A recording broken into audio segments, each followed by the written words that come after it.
Okay, it's 7 o'clock and I am very glad to see you and very glad to say welcome to those people who are here for the first time. Welcome to those who've been with us before. Welcome back. And I always forget to say another welcome. And I made a note today to welcome people who watch this on YouTube, because we have 3,000 followers, and I just checked another day how many people are watching this Thursdays as recordings on YouTube, and these are enormous numbers. So welcome everyone who watches us on YouTube. This is SDS Thursday. We meet practically every Thursday, every week at 7 o'clock and discuss topical issues in the field of psychology and psychotherapy. We've started in April 2020 during the first lockdown and continued ever since. And these Thursdays are brought to you by SDS Seminars. And my name is Dr. Julia Budnik. I'm one of the directors of SDS Seminars, and my co-director Paul Grantham will talk to you in a minute. So while we're still gathering, I'll just, as always, share a few pieces of news and information with you. And while I'm talking, as always, I will ask you to start typing and to write in the chat box a little bit about yourself. We are always interested to know where you are in the world. Are you in the UK? What part of the UK? Are you abroad? Is it evening, morning, or middle of the night where you are? We're always also interested in what setting you're working. Are you a private counselor or psychotherapist or clinical psychologist, or are you working in the NHS, or are you working in a charitable organization? That is also always very useful for us to know. And anything to do with the topic. Are you interested in this topic in particular? Have you done any training which is part of BPS approved certificate in working with adolescents? Have you done any of the topics before? Are you planning to come to this course? Because today we will be talking about one of the topics from the adolescent certificates, which will be taking place on the 14th of January. So while you're typing, let me, as always, share my screen and just take you through some of the important news from SDS website. Yeah, sharing, Paul? Okay. Okay, so as always, we start from the home page. And today I want to take you, first of all, to our special office, which you have to scroll for and find this little orange owl, and which says special office. And the reason I'm taking you there is because today our presenter is Dr. Andrew Beck, president of BABCP. And he's presenting on his module for adolescents course. It is trauma following sexual assault. So today will be the topic of today's Thursday. But on Monday, Andrew joins us again at 7 o'clock for CBT tutorial. And anyone who received my email, I think yesterday, about CBT tutorial knows that the topic on Monday will be working with PTSD and generally just discussing post-traumatic stress disorder. And as always, for people who come to our tutorials, I really want to recommend, really highly recommend, to do the topic, to do the module before you come to the tutorial. So you are much more informed and you can ask informed questions and check out issues which were not easy or clear for you.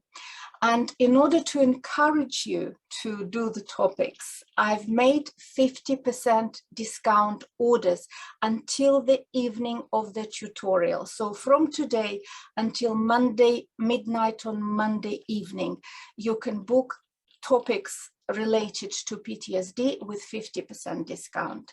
So you go into Special Office and you find them right there. So this one, CBT for working with post-traumatic stress disorder, it's actually a module delivered by Dr. Andrew Beck. So that's the one.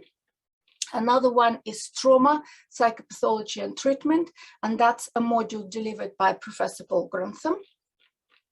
And the third one, also with 50% discount, is impact of trauma and post-traumatic stress disorder on children. That's a module of our certificate for CBT for children and adolescents. And I think it was presented by Lisa Anderson, wasn't it, Paul?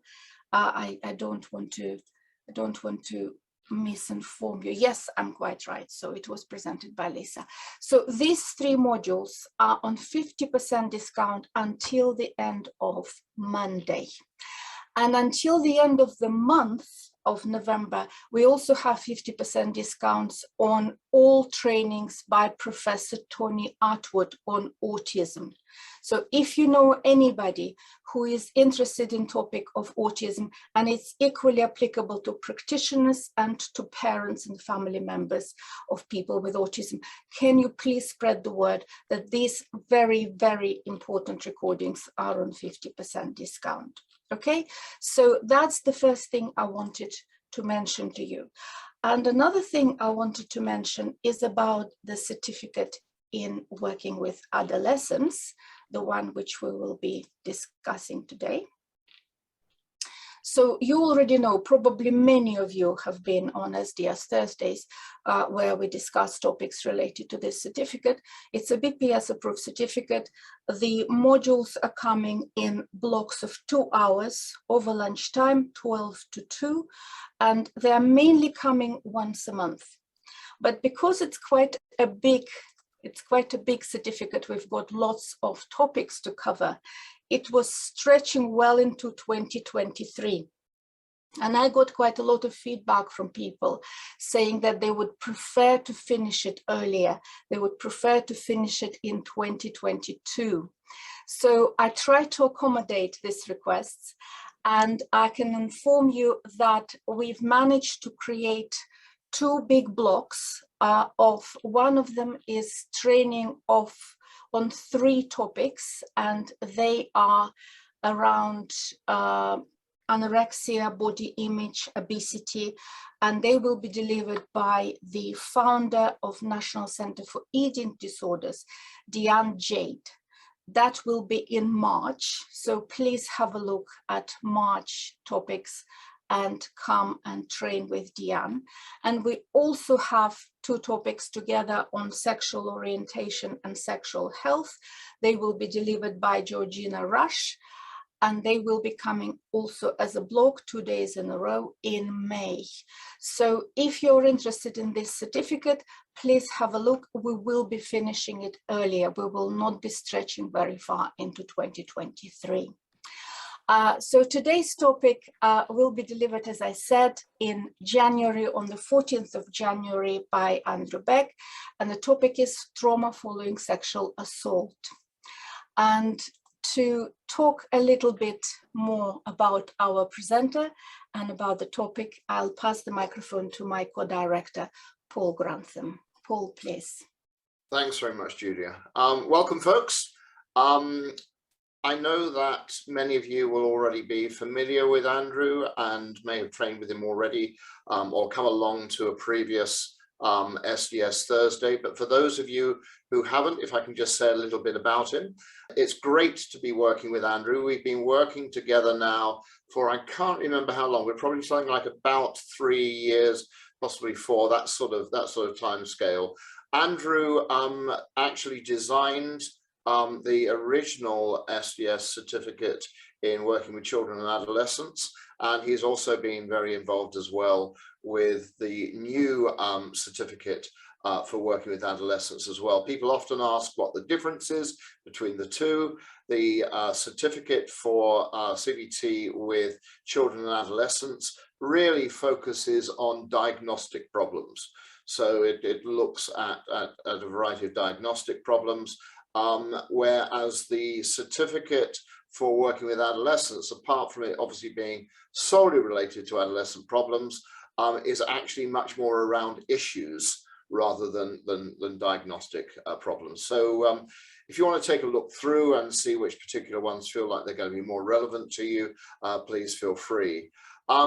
Andrew, as Julia's already mentioned, is the current president of the British Association of Cognitive and Behavioural Psychotherapies. I don't quite know when your term of office finishes, Andrew. We were discussing this, and we'll no doubt clarify it later on, but I know that you are currently still president, and I guess has got quite a long history of heading up services for working with children and adolescents. He's made a recent change of job across to working in the general health field, but he has got enormous experience and background in this particular area.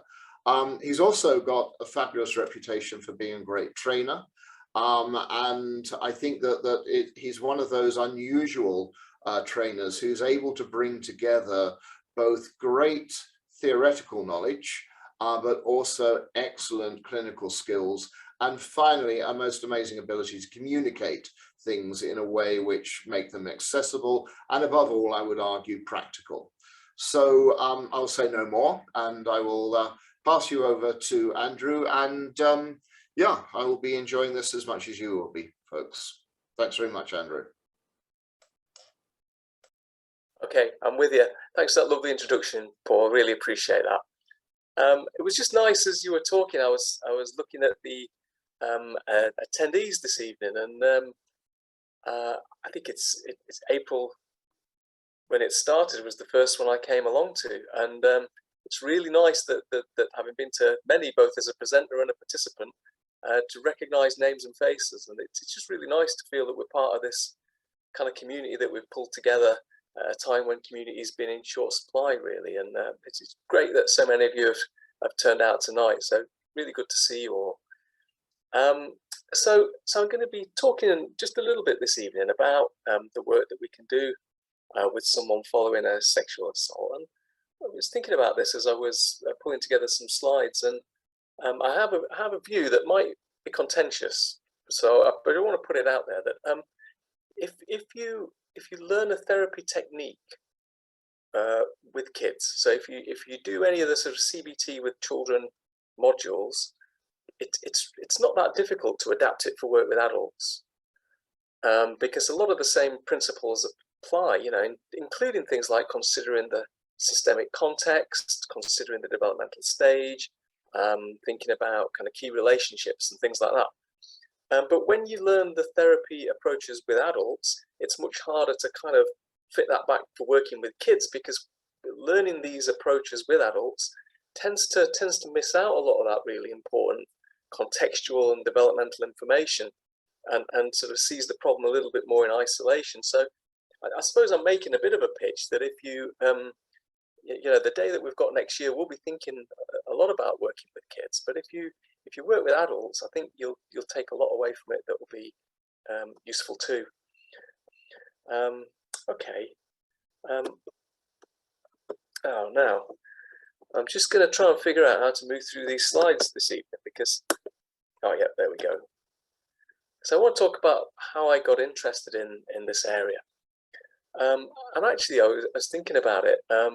It goes way back. The first job that I had after leaving school was working in a kids' home. And when I think about the dozen or so kids that we worked in the kids' home, this was back in 1987. Out of those dozen kids, I think all of them had experienced sexual assaults and sexual abuse. So it's something that's kind of threaded through my career throughout it, really, from right back when I first started working in kind of health and social care settings. But then going forward kind of many years from that, so over 10 years after that first job, I did my doctoral thesis as part of my clinical psychology training in the impact of sexual assaults and sexual abuse on the mental health of men, which in the kind of later 90s was a topic that wasn't thought about very much at the time.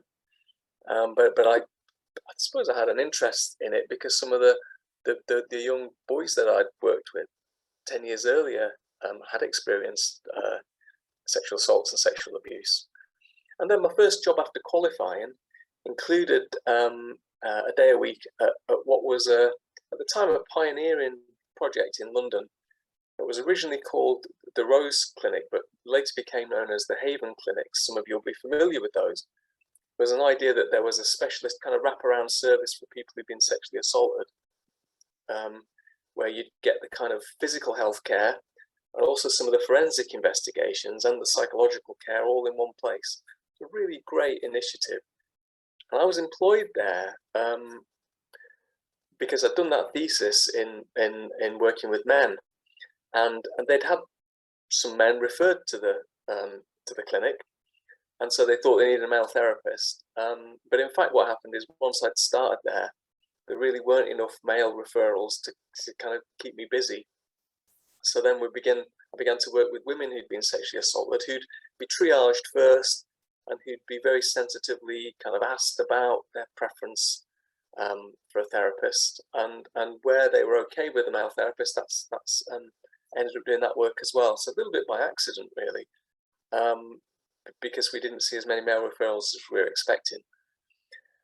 And then I suppose, like many of us working in mental health, you know, a lot of my caseload since then has involved working with children predominantly, but also with adults now that I've in the past 6 months moved over to a job that's actually all ages, from kind of children to retired adults. But a chunk of the work there is with people who have experienced sexual assaults and sexual abuse, and I guess that's true for most of us, really. If you work in mental health, it's something that you'll come across, will be part of your working life. So I just want to talk a little bit about how big a problem it is.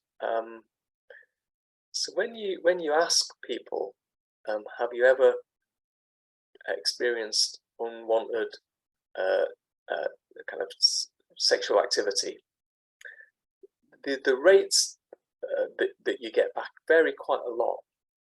So it's really difficult to say with certainty how many people have experienced sexual violence during their life. And of course, a lot of it is in childhood, but some is in adulthood as well. But somewhere between 13 and 36% of women, and 5 and 28% of men would say that they've experienced sexual violence of one kind or another. And of course, it's really telling we're talking about this today. It's the White Ribbon Day, so a day to kind of recognise the role that men play in sexual violence and ask men to step up and prevent it. And so it seems a really timely day to get together to think about this, because predominantly the perpetrators of sexual violence are men by a massive degree. So even though men can be victims of sexual violence, it's typically perpetrated by men. And the number of women who perpetrate sexual violence is very low. So this is a kind of problem with male offending, really. But the prevalence rates, what we understand, they're high, but we don't know how high. And the different rates depend on who you ask and when you ask them and how you ask them, really. What we also know is younger men and women are at greater risk. Perpetrators are either partners or ex-partners in around 50% of cases. So that's in adult sexual violence with kids. Perpetrators are predominantly family members, although often non-genetically related family members. And it does look like the rates can vary with income inequality as well. So more unequal societies tend to have higher gender inequality, which leads to greater levels of sexual violence. So we know that it's a large-scale problem. A lot of the people that we see in mental health services have experienced sexual violence, and of course, what we'd like to see is a move towards prevention, which is what the White Ribbon campaign's about today. So the consequences of it are pretty devastating, really. Up to half of people who experience sexual violence, either as children or as adults, will go on to develop psychological problems. Most commonly, post-traumatic stress disorder, and women are more likely to develop PTSD than men. But also we see depression and suicidality, substance misuse, other anxiety problems, suicidal ideation and behaviours. The mental health consequences are huge, really. So when we're working with kids who've experienced sexual violence, I think one of the, it's really tough work, but one of the really rewarding aspects, I think, is that with a solid evidence-based treatment, you can prevent that progression into chronic adult mental health difficulties. So it's work that, although it's really tough, some of the toughest stuff you'll ever do in mental health work, the lifetime benefit to people who get that evidence-based treatment is huge. Many, many years of kind of good psychological health can result from the right treatment at the right time. So there's a number of models of treatment that have a good solid evidence base, but CBTs, in most of the meta-analyses that you get, so those big analyses where people pull together all the existing research on a topic and aggregate the results to make comparisons across topics, CBT is generally one of two treatments that are most supported by evidence. The other is EMDR, and typically either the analyses find them both equally effective, or CBT a little bit more effective, but not so much that you definitely prefer it over EMDR. And most kind of international bodies that pull together the evidence base about what you ought to do for CBT would see for PTSD would see CBT as a solid first line of treatment. And there are three kind of main models of treating PTSD within the CBT world. And if you come along to the day we've got in March, we'll be focusing on the Allison model, because that's the one that was developed in the UK. It's the most commonly used model in the UK, and I think it has certain advantages over the other models that would make it a good first model to use and want to develop expertise in. So that's PTSD in general. What about sort of sexual assault related or sexual abuse related PTSD specifically? There's a good evidence base. I would say it's not as solid as for PTSD in general, but it's a reasonable quality. There's not been as much research done, but what research has been done is solidly in support of CBT as a good treatment. And of course, the comorbidities that you see with PTSD also generally respond well to CBT. So it's a good model to take along and use. Also, I'm going to talk about this in detail in March, but just to reassure you that often if you're working with someone who has experienced sexual violence, particularly kids, and there's court cases ongoing, services can be a bit worried about starting the work. Parents can be, the police can be, but in fact the Crown Prosecution Service is absolutely crystal clear that you can start that work whilst court proceedings are ongoing. So don't hesitate to do the work. So these are the criteria for PTSD. I just kind of put them up there as a reminder. Most of you will be very familiar with the diagnostic criteria, but we will kind of look at that in detail as well in March to sort of think about how these look in children and adolescents, because they can look a little bit different to adult presentation, and which makes the PTSD a bit easier to miss, to be honest. And this, for those of you who aren't familiar with it, is the Allison model. Now, I've got to say, one of the things I like about CBT is that it tends to be a fairly straightforward way of explaining people's distress that you can share with them, and that makes a lot of sense when you look at it. Except this model. And there's something about it that I've just always found a little bit tricky to share with even fairly bright adolescents and even with adults. So it's a good model, it works. It has a great deal of kind of flexibility, but it's one that's just a little bit tricky to share. And one of the things when we get together in March to look at this, we'll spend a lot of time on is really unpacking what this model will look like for sexually traumatized kind of young adult or adolescent, and think about how these particular processes fit together and how they might then appear kind of externally. But this is the Allison Clark model anyway. It's really a robust, solid model, and that'll be the basis of our time together. I just want to recognize just how tough this work is as well. So some of you are already doing that work. I could see in the chat.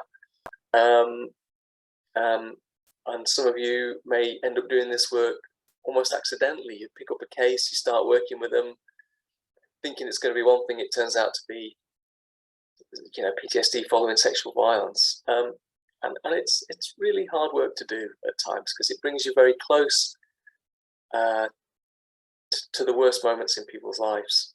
And in order to treat them, you have to get really close to those terrible events. And of course, this can have an impact on us as therapists. So we'll be looking as well about what vicarious trauma looks like, and how you can do your best to avoid it. But you know, to be honest, when I started working at the Rose Clinic, I experienced vicarious trauma through sitting every week hearing about that week's sexual assaults that had come through the clinic, and I think you can't help but be touched by that kind of stuff, really. So you need to be well trained to do this work, and you need to be well supervised. But I absolutely would say, when I think about the most rewarding work I've done clinically, and the cases that have stuck with me over years, it's the ones where I've got close to this trauma with somebody and kind of help them find a path out of it. So it is hard, but it's genuinely rewarding as well. It can have kind of lifetime benefits to the patient. So that's the end of my kind of introduction. But I'm really happy for people to drop some questions about that, or if you prefer to unmute, and we can kind of talk about that a little bit and think together about doing this work. Thank you very much, Andrew. Thank you. First of all, I just wanted to make one tiny correction.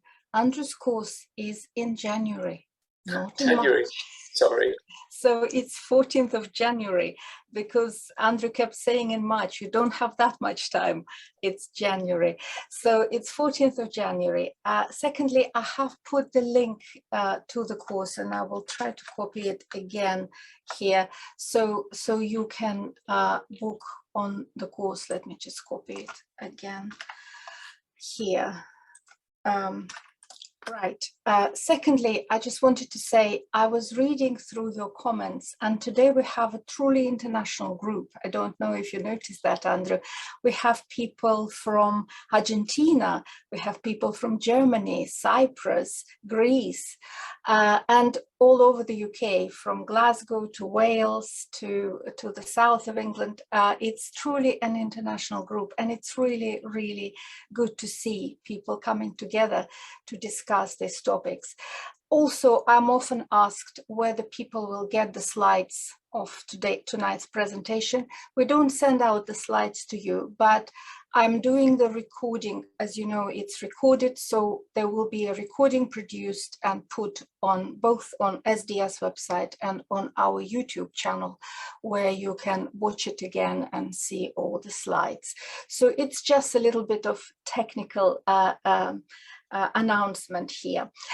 We've tried in the last few Thursdays, we've tried to use electronic hand with questions asked verbally. So if you feel brave enough to put your electronic hand up and ask questions yourself, or you can put your questions in the chat box and I will read them aloud and ask Andrew. So at the moment, Paul Grantham is it a question, Paul, or Yes. you are applauding? Yes. Well, you're putting the wrong hand up. Oh, am I? Yes, there is Right. a hand which is that's the it. one. Right. That's the one. So okay, Paul goes first. Do as you're told, not as I do, folks. Exactly. Yeah, if I could just, there's a couple of things that sort of struck me, Andrew, which I sort of wanted to ask about. The first one had to do with sexual assault and sexual trauma, not just leading to PTSD, but potentially to other difficulties as well. And I'm assuming that you would say that there are some instances where these other problems can manifest themselves comorbidly with PTSD, but is it the case that they can also manifest themselves without necessarily also being accompanied by post-traumatic stress disorder, or are they bound together?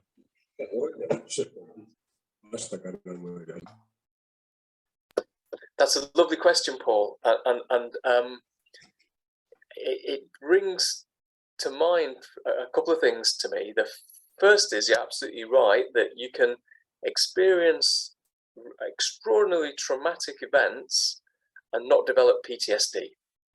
So you could make an estimate that somewhere between 20 and 40% of people who experience a sexual trauma at a key developmental stage like adolescence will develop a mental health problem that's not PTSD.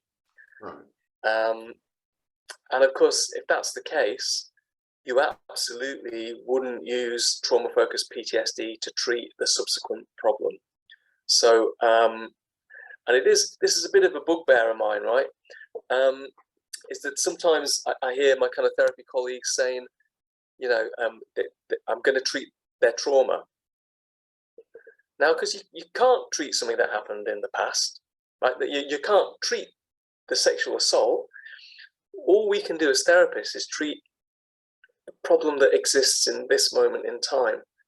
And so if it's depression, then you use one of the 4 or 5 evidence-based treatments for depression. If it's social anxiety, you use the evidence-based treatment for social anxiety. But I appreciate I'm probably a little bit dogmatic on my views on that one. But my view is just experiencing trauma may lead to no mental health problems at all, or a very specific one that needs a specific treatment. Does that make sense, Paul? Yeah. I mean, totally. And I suppose I was trying to get to the very same issue that that you sort of raised, really, which is that trauma is not necessarily synonymous with PTSD, and actually there's other things that can come through. I guess I know there's other folks that are desperately wanting to ask, but I'm just while I've got you here, can I just ask this other question as well? Because I'm quite interested in it. I've always been a great believer that, to use a metaphor, if you spend enough time being dipped in doggy doo, you end up coming up smelling of it. And I mean, there are just some fields of work where if you specialize in them almost exclusively, and particularly for your whole career or for a long period of time, they are much more likely to adversely affect you. Do you think it's possible for therapists to specialize for maybe decades on end in this work and be able to build up the resilience in such a way that it does not actually affect them, as a person through vicarious trauma, or do you just think it's tempting fate in some way to spend so long? Yeah, it's a good question. I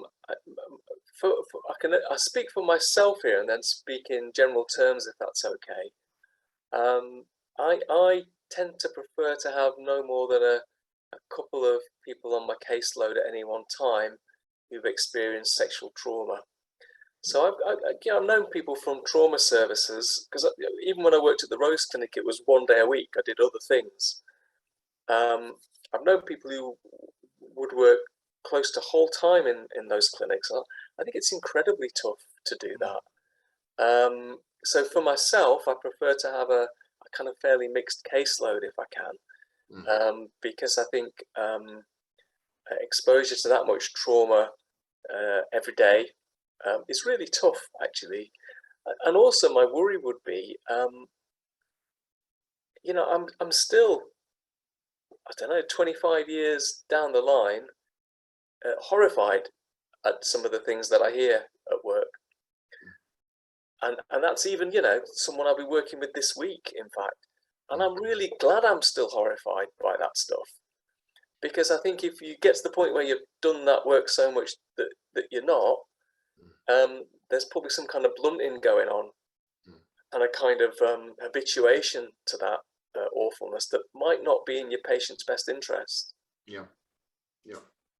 Okay. That's helpful. Thank you.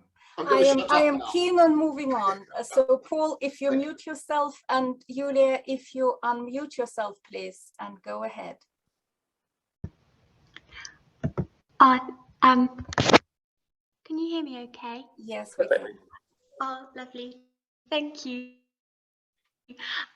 I was just wondering if there are currently any evidence-based early interventions for someone who's just experienced sexual assault, so as to kind of prevent maybe post-traumatic stress symptoms or post-traumatic stress disorder or any other kind of mental health difficulty, if there are any kind of evidence-based early interventions at the moment. That's a great question, Julia, and I really wish there were. So there's been some hypotheses developed, mainly amongst the Oxford trauma group, that certain tasks or exercises immediately following an assault will reduce the risk of subsequent PTSD. And they had some quite promising lab-based work that looked like they might develop a really solid protocol, but in the field trials didn't seem to make any difference. It didn't make things worse, but it didn't reduce the risk of developing post-traumatic stress disorder. So I think from a therapeutic point of view, we haven't figured that out yet. From a kind of social point of view, I think you could hypothesize that kids whose assaults take place in the context of supportive, appropriate parenting are not immune to developing mental health problems consequently, have a lowered risk. So it's more about the kind of environmental response than a specific therapeutic intervention. Does that sound plausible? I'm really gutted, but my internet stopped when you said trials and then started about 2 seconds ago, but I won't ask you to repeat. That's okay. I'll do some research. We will have it all on the recording, Julia, so you will be able to just go to the end of the recording and watch the whole thing. But I can say quickly, yes. No, there isn't yet. But a supportive family environment with appropriate responses from parents might genuinely help. Okay, thank you. So and then my other very quick question was about the role of kind of clinical psychology, I guess, and its contribution to kind of other organisations like the criminal justice system, for example, the police, or charities that respond to or kind of support survivors. I just wanted to kind of know a little bit more about the role that clinical psychology has within all of that, I guess. It's a really vague question, but yeah. So I can answer that a little bit. I think forward-thinking police forces, for example, recognise that the investigating officers find this work really tough. And so they'll often have clinical psychologists or other mental health professionals consulting into the teams and offering psychological support for officers doing that kind of work. And likewise, in some child protection teams and safeguarding teams, they have that kind of mental health support for the frontline staff in place. Because I think it's tough as a therapist. I think it's probably even tougher if you're an investigating officer or social worker. So I think there's definitely a role there for mental health professionals into those teams. Yeah. Thank you so much for this. Thank you. Thank you. Pleasure. Thank you, Julia. So I see Tasin has a question, so please go ahead. Hi. Tasin. I was just wondering about, sorry, I'm keeping my video off because of webinar, thingies. Anyway, my question was, someone who's suffered multiple childhood experiences of sexual assault, sometimes they obviously dissociate. So can CBT work with those kind of patients when obviously their cognition is impaired due to a defense mechanism? Lovely question, Tasin, and one that's clearly coming from some real thoughtful clinical experience there, because you're right, dissociation is a common phenomena in people who've experienced particularly multiple assaults. So there is, and I'll kind of unpack this on the training, but you can absolutely work with dissociation using CBT. It's one of those things that I think therapists, including myself, used to be really scared of. If I was in session and a patient was dissociating, I spent a lot of years not knowing what the heck to do, really. But I think as a result of some pretty pioneering work by Kerry Young and her team down in West London, who worked with a lot of survivors of sexual assault, but also of the political violence, we've developed a better understanding of how dissociation can be addressed using cognitive behavior therapy. And I've got to say, I've shifted from someone who was really quite shaken by it in a therapy session to now feeling pretty confident of knowing how to manage that. And there's a cognitive model of dissociation which has a lot in common with the cognitive model of, say, something like panic disorder, where someone will experience a change in emotional state and then misinterpret that in a catastrophic way that then heightens the intensity of that state. So you're probably familiar with that from the panic cycle. Yes. And there's something similar in the dissociation cycle that provides us with a good model that gives us a way in. But it's a really lovely question, Tasin. Okay, and can I just also, just before I go, just a really quick one. I don't know if you've seen, I saw this talk by Dr. Bessel van der Kolk, and he was discussing how Desmond Tutu had gone to visit some African victims of assault, and what he did with them, he let them to get it out of the system and then shake it all off, dance the way they do, and it linked in really nice with Peter Levine's work. How does CBT factor that kind of thought process in as well? Yeah, it's a good question. So, I think part of the answer to that is about how culturally adaptable is our model of PTSD treatment, and how well does it fit with different cultural positions on recovery from trauma. And boy, could I talk for England on that topic, Tasin. I mean, that's my kind of, that's what I spend a lot of my time worrying about and trying to get right. But my short answer would be, I don't think as cognitive behavior therapists we have the verve and the confidence to step too far away from our protocoled ways of doing things. Okay. But we can a little bit, and particularly in cross-cultural work, and I kind of make the case quite robustly that we do need to adapt our ways of working when we're working across cultures. And I did some work with colleagues in South India years ago now, who've been working with the survivors of the Boxing Day tsunami, which of course is better known for its impact in Thailand and Sri Lanka, but actually a lot of fishing communities in South India were hit as well. And we were thinking about whether the kind of Western model of PTSD was a good fit, and if our treatment protocols were a good fit as well, and thinking about how they could be adapted to take into account a more community-oriented approach, which I think is what you're talking about there, really. It's work that involves the whole community.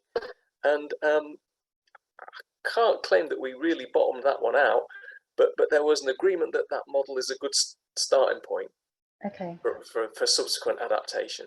Does that sound? It does. And if you're looking further into that and you want a student to work with you, I'd be more than happy to work with you in that. Oh, Tassie, I wish I had some kind of funds to hire students to do interesting work like that. I really do. Thank you.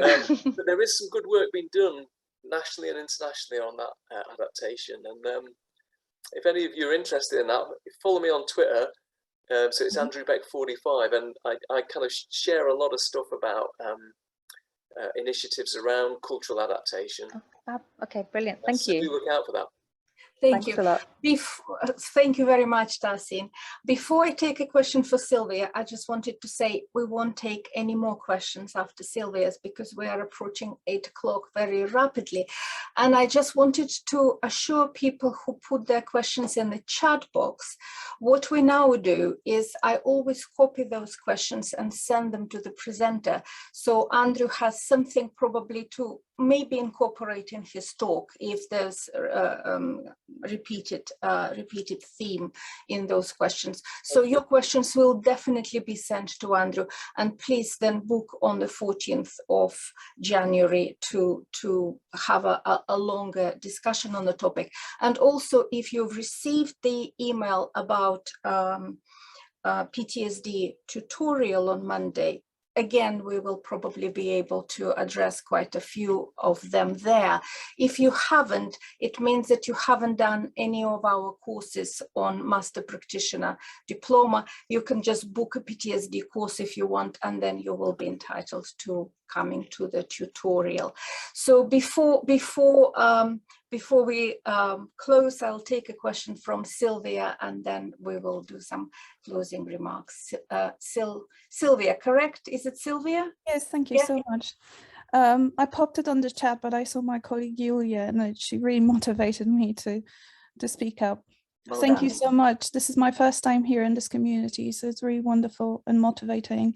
And thank you so much, Andrew. It was fantastic, especially to hear just how meaningful is this work. I'm a trainee therapist, and I'm going to be starting with Kinergy, the sexual assault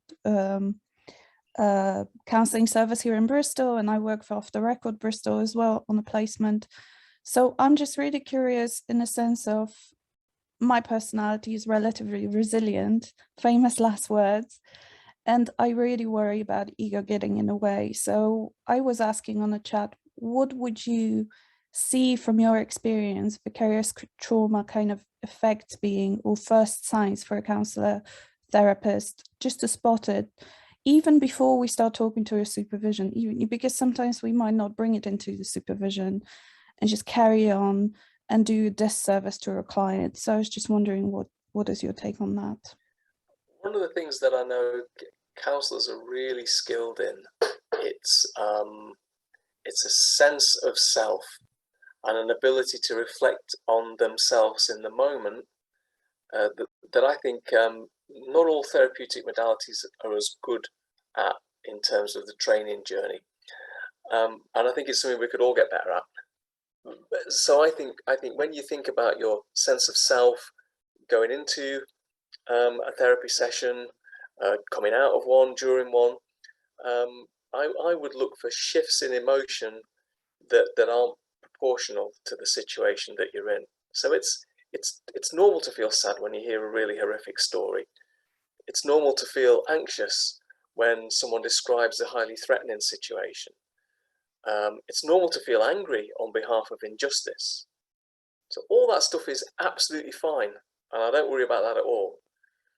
It's when that emotional level is not proportional to the discussion that's taking place, and when that emotional state continues long after the therapy session has ended, or for hours or days in the build up to that session. So there's something about checking the kind of temperature of your emotions that's really helpful. I think counsellors are particularly good at that, and actually psychodynamic psychotherapists as well tend to be really well trained in it. The other thing is rumination about the case. So it's okay to think about your cases. I think about my cases on my journey home. Sometimes there might be something on TV that brings a patient to mind. That's kind of normal and okay. It's when the thinking about what's happened and that person becomes, it just fills up a large part of your waking time. So there's a cognitive aspect about how much time you're thinking about what you've heard or what someone's experienced, and there's an affect component. There's one last bit, probably won't surprise you, that as a cognitive behavior therapist, I'm interested in people's thoughts, feelings, and their behaviors. And their behaviors can include things like being a bit avoidant about other cases with similar presenting problems, avoiding discussion, or becoming behaviorally over-involved in a case and doing more for that case than might be advised. And supervision is a good place to reflect on that. So good luck in that work, Sylvia. Thank you so much. That's fantastic. That really resonated with me. Thank you. Thank you very much.